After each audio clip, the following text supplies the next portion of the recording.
Dear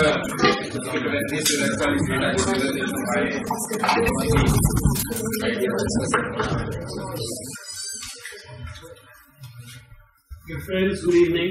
My name is Amandeep Dubey and I'm a business consultant and I'm also a product developer. I'm the developer for what is known as the Envirotech Live platform. It is India's first real-time web-based data reporting interface that we created about 6 years back, which is currently enabling industries, instrument suppliers and regulators to connect their analyzers of all types, right from analog to digital, to this platform and also be able to manage their data in real time. So that's an application that I have been running for the last 5-6 years. We have 200 plus industries on board with us. And we have created for the industry and the regulators and instrument suppliers a platform on which they can not only manage data but also use that as a knowledge repository. So if something goes wrong somewhere, how do I consolidate the intelligence around it? So there was a storm, I want to record that. So we have built facilities like this in this kind of a platform. We've constantly heard what our customers, industries and regulators are saying, and that's our modus operandi for any kind of product development that we undertake, that we listen to the customer and we keep our work on the product always on. So what I'm going to talk to you, I've spoken about this on many forums too many number of times. I don't want to bore myself and maybe somebody else who's hearing me talk about this again. I will talk about something new. And I will take your permission to talk about my own story and my own a new project that I am working on.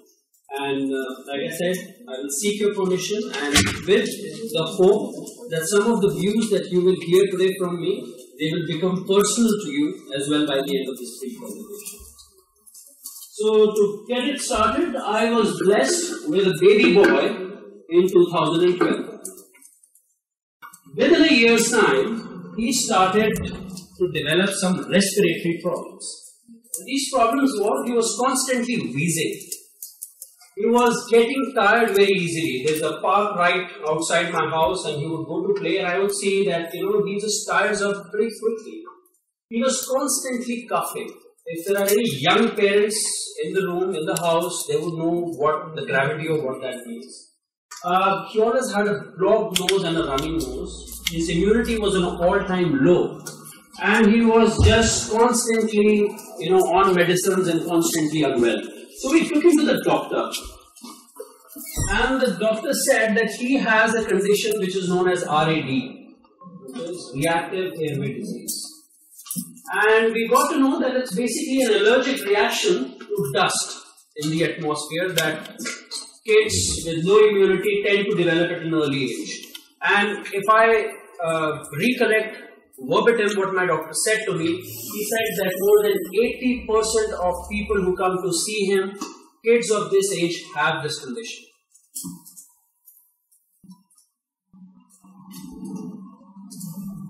So he introduced us to the wonderful world of inhalers.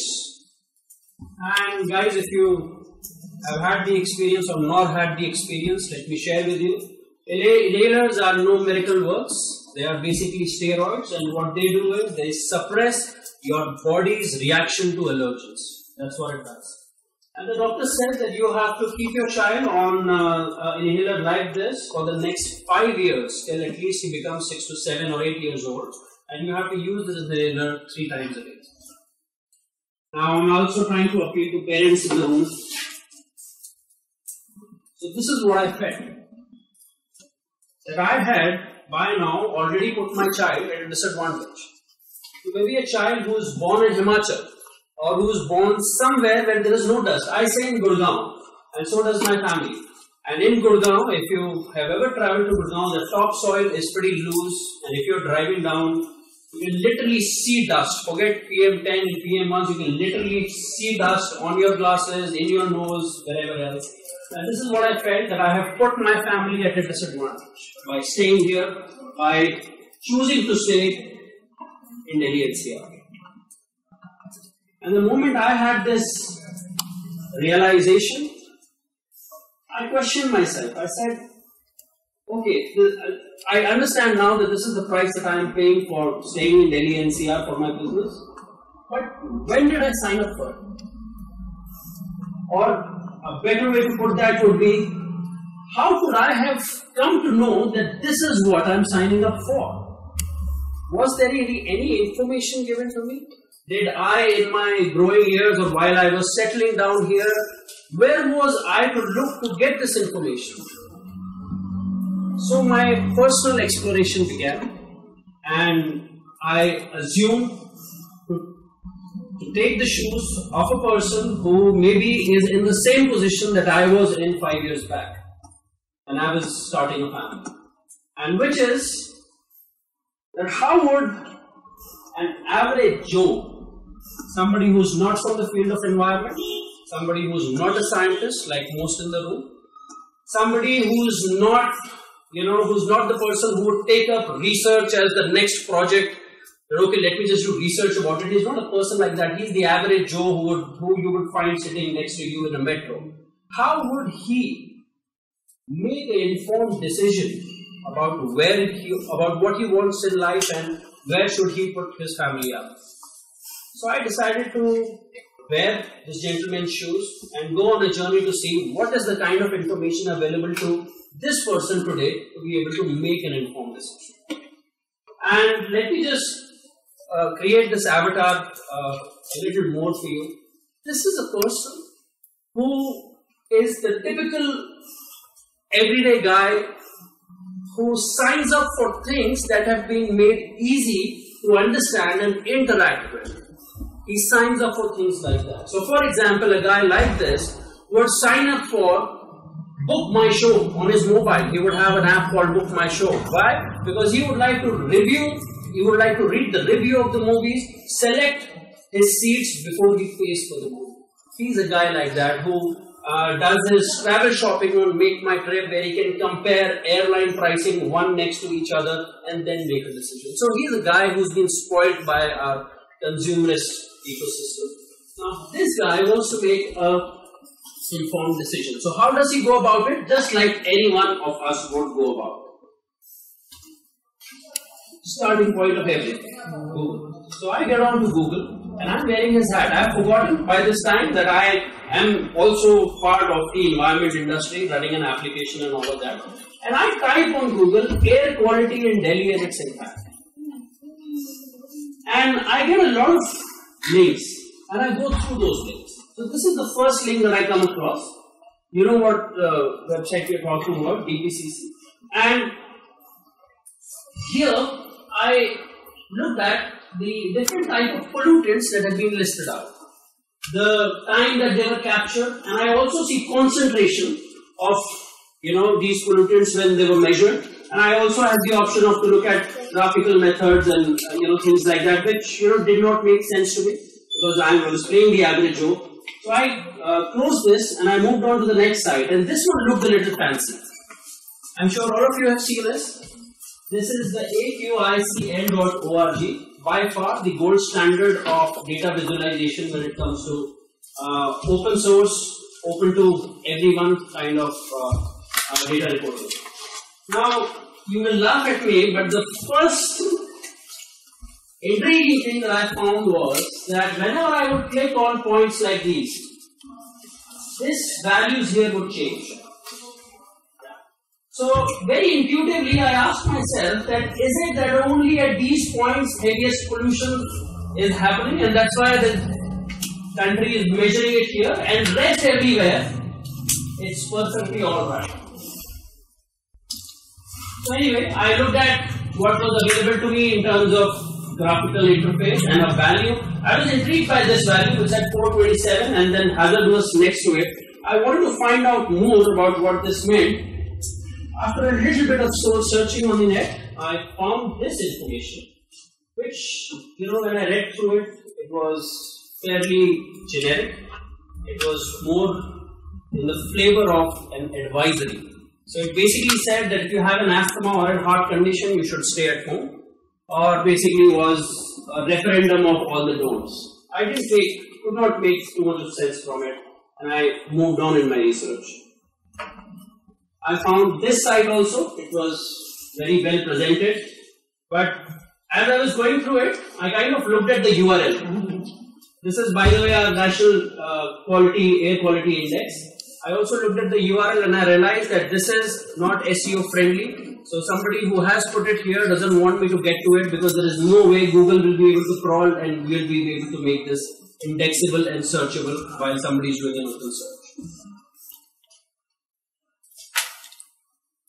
And of course, I came across the site of CPCB, where again I saw table style values. And just like it had happened to me before, I could not make too much of sense of what these parameters were and what these concentrations meant. So I just moved on from there. And by this time, this is how I was feeling. I was feeling damn lost, and I'm trying to look for information. And what I have been able to find are flavors of these. So I found on the net open public domain information tables that were not intuitive, graphs of information that I did not understand, a lot of scattered information. So it was too much of effort required at my end for connecting the dots. And then I also find some health related information, but frankly, I found them to be extremely generic and advisory style information, and I didn't know what to do. Now guys, this is what struck me as I was playing this little game with myself. That all of us, me included, because I run an application which looks pretty much like the versions that we saw, we have completely forgotten the fulfillment of collecting data. Which is that more than data, what is important is the meaning of data, and how well as scientists or as people who communicate data, how well are we able to communicate the meaning of data. That's what is the fulfillment of the work that we are doing. That is my views, and I felt that we are completely missing this point when it comes to how we are displaying or putting our data up in the public domain. Now, my thinking is that if we really want to mobilize the sentiments of people at large, we should be able to communicate to a common man. I'll pick up from what Dr. Bates said in the morning. In one of his slides, he mentioned that environment data is hard for a commoner to understand. And the answer to that is absolutely right. I have friends and family who are not from the field of environment, who are clueless about the things that we keep talking and keep researching about. Now, are their healths not impacted? The answer is their healths are impacted as well. Then why are we not communicating to people at large in a way that they can understand what we are talking about?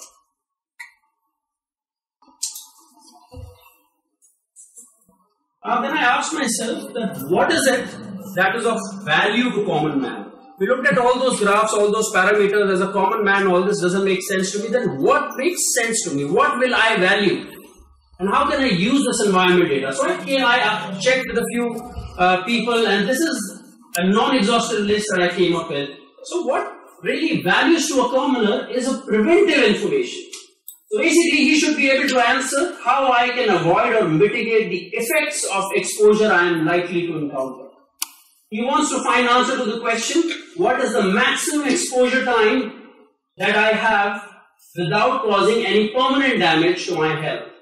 He wants to know after the fact information, that if I have been exposed, how can I mitigate the effects of my exposure? He wants to know what kind of damage I may already have caused to myself and my family by living here for the last 5 years. A common man wants to know what is the pollution forecast so that I can plan my day and I can plan my week around it. And what is the best or the worst time for the outdoor activity this week? As a commoner, I am also interested in knowing what is the pollution grading for places and times in my city, so that it can help me make informed long-term choices. If I am moving, if I'm a new person looking out for a new job, and I get a job in Delhi vis-a-vis Bangalore. Is there a way environmentally that I can make a decision that I want to choose Bangalore over Delhi because Bangalore has a better AQI, so to say, than Delhi?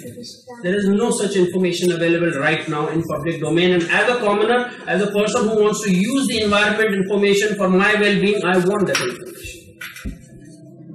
What is the effect I am likely to have by staying in this location for next 5 years? Guys, I don't know if you think about that, but I think about it. After I have gone through what my child has, gone through, I'm thinking about this. That what is going to happen in the next 5 years? What is going to happen in the next 10 years? And what can I do about it today? If I have to choose a city, I talked about it. What is the safest place around to take my family for a walk or a run? I will build on what the earlier presentation Mr. Kanti had sir, you had in one of the slides, in the closing slides, you had mentioned future possibilities of the work that you were doing, and you mentioned that your system will be able to predict that which are the best jogging tracks in my city. I want that information. That information is important. Okay, this is what I think, that the whole data collection exercise should be able to output intelligence that a common man can use. If we are not able to get this equation, really, then it is for our own academic purposes that we are spending our time. Now, I know something like this requires interdisciplinary collaboration. It is not that only scientists or people of only one discipline will be able to create this information resource for the commoners of our city. But what we need is interdisciplinary collaboration. We need environment scientists who can help approximate the dispersal of pollutants in an area with very few data points available. We need scientists who can help us find cheaper ways to measure pollutants. We need instrument manufacturers who can build those sensors.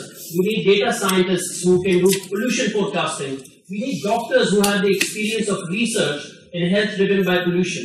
And we need concerned citizens who can suggest more ways we can use the data.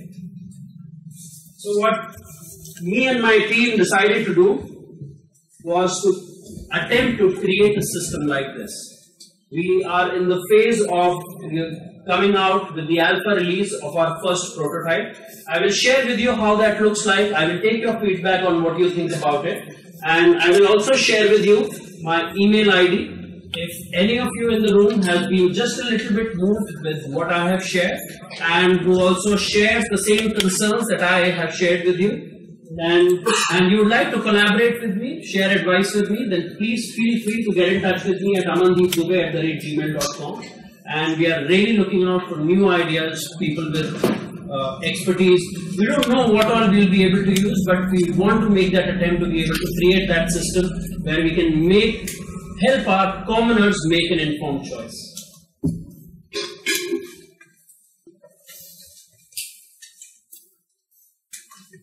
I'll quickly do a brief demo of how that system is looking like now.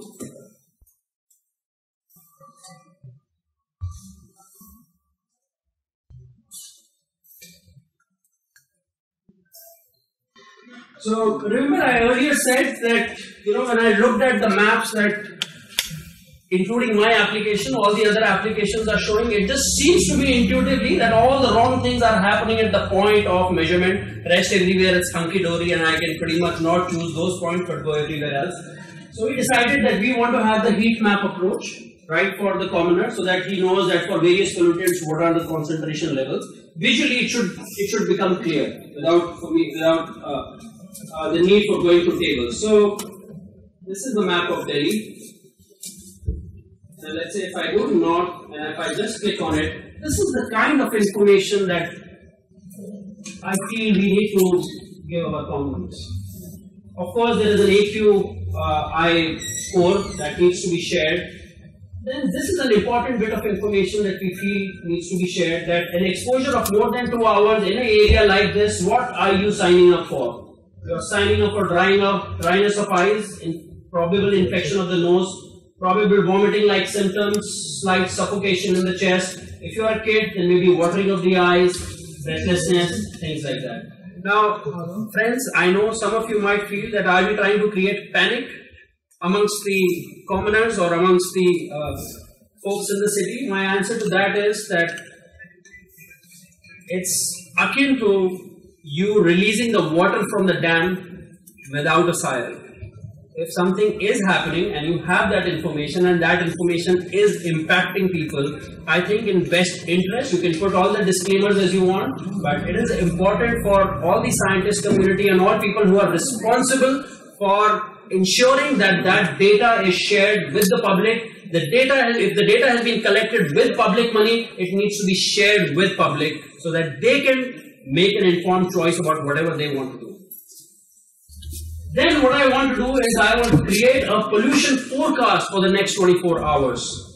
Guys, it's important to also know that for me to be able to see what the values were yesterday, day before, is not as important as how the values are going to be 2 hours from now, 3 hours from now, till for the next 24 hours. I know it's a projection game, it cannot be 100% accurate, but we need to attempt it to make this data useful. So we are looking to give some kind of an estimate around that. We want to also provide some kind of an estimate around pollution forecast for the next 7 days, so that if I have to plan a day out or a 2 day out, then I have some data with me on which I can base my decision. And my favorite, my trending worst time not to go out of the house, and then calculate my long-term exposure. Also, some medical advisory or some kind of interactive forum where people can discuss that, okay, I have been out today for almost 6 hours and this has been the environment conditions. Now, what should I do to mitigate or minimize the impact of what I have gone through? Then there should be some kind of a forum where people can ask and a doctor or a preventive health practitioner can share their ideas. So, pretty much this, guys. We've worked on a few, so we saw for North Delhi, this is for South Delhi. So pretty much the same thing, it's indicative, the values are not real, they are for indicative purposes only.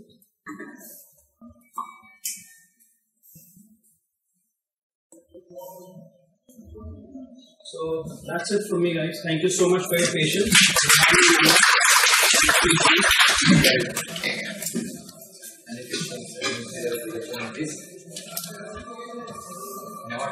Sir, thank you, Aman, for your presentation. Interesting. But if you look at AirNow is there, the China has AirNow is from US. They have developed similar kind of thing. From China, you will see they have developed similar kind of forecasting. You are using a kind of a face. They are also using smileys and indicating very clearly the 5 smileys, and that goes through this mild, moderate, and severely polluted. And they also provide this information.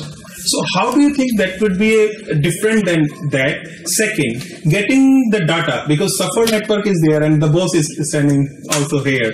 Do you think you will have complete access to that data and then you can apply that to inform decision? Third, smartphones are not yet up to the reach of the majority of the population. So to whom you are targeting? Those who are elite class, and those who choose the means those are they really making influence to make decision? Because those who are in the vote bank probably they are not using this. So how you think that you can bring a change to all this? We'll start from the third question first. Of course, with the penetration of mobiles, this will be mobile enabled. Currently, it's on HTML5 platform. So as we launch it, people will be able to access it on their mobile device. Who is going to use it? My take is anyone who wants to take an informed decision. Who would that be? Of course, somebody who's not studied till class 2 and he has now a mobile. Will he be able to use it? The answer is probably no. But probably to a concerned person like myself, if there are any few in the world who are concerned and they want information packed and packaged to their need, then they would use it. I don't know how many of these would be there, but my take is that we will have to build our patronage slowly and slowly by having more people take interest in at least the idea that I can take more informed decision for my family by using this information. The question that you asked me before that will Safar allow us? So my take is that this information is for non-commercial purposes. I am actually mobilizing a big part of my team in this development because I feel for it and I feel it is the need of the hour. Safar or any other organization, as far as I know, if any information is available in the public domain, and I think for government organizations like Safar, whose responsibility also is, or their mission, like Dr. Beg's presentation said, also is to be able to do forecasting of data. I think it is it's an area that we will explore slowly as we get into it to see what kind of a collaboration maybe we can find or help we can find with institutes who have much bigger resources, who can maybe either help us build or build something like this for their own. The idea is that this information should be available. When I type it, it should show up so that I don't waste my time looking for it and it is there when I need it. Your first question, I'm sorry. Similar kind. So, sir, I'll go back on the Air Now bit because I did my research. I did go. China one is also a good example. So, Beijing one I have seen. If you see, it is very close to the AQNIS framework that we saw. It will make you feel that it is sharing with you a lot of information. But to my mind, that information is for scientific community who understands pollutants, who understands what they're looking at. It's not for commoner. So I will take your feedback. I will go back and look at Air Now in US and also look at Smileys. I think I just completely missed it in my research, but I'll definitely look at it. And if they have something, we would like to leverage it and maybe build on it and make it better for us. So, the forecasting, are you using some specific model for forecasting? Sir, not yet. We are going to be talking to scientists whose core job is to do this. It's not our core job. Our core job is usability design. So So those figures are indicative. That is a vision that we are going with. This is what we want to show. We will need to collaborate with people with expertise in this different domain. What will you present your research so that so that it becomes backend algorithms or whatever it is. And we will collaborate with scientists, maybe like yourself, who has expertise in doing pollution forecasting. That's not our expert area, but we want to get all people together. We have examples like Wikipedia, where experts from all the different walks of life have come together to create a resource which is for the commoner and it helps everyone. So that is our vision. We'll see how how much collaboration we are able to get from which parties, and we will work with them. Any other? It's very there is a potential and very good idea the way you are looking for, but it is better that to simplify the information. I mean, what I can understand from your vision is simplify the information to a public so that even a layman can understand. From that point of view, you are more interactive. But as far as, for example, the forecasting is concerned, forecasting is being done. It is there, and it is a altogether a different big domain subject. It is not only a software. It is a lifelong project, and it is being it is an expertise like in civil engineering, mechanical engineering, the forecasting inside.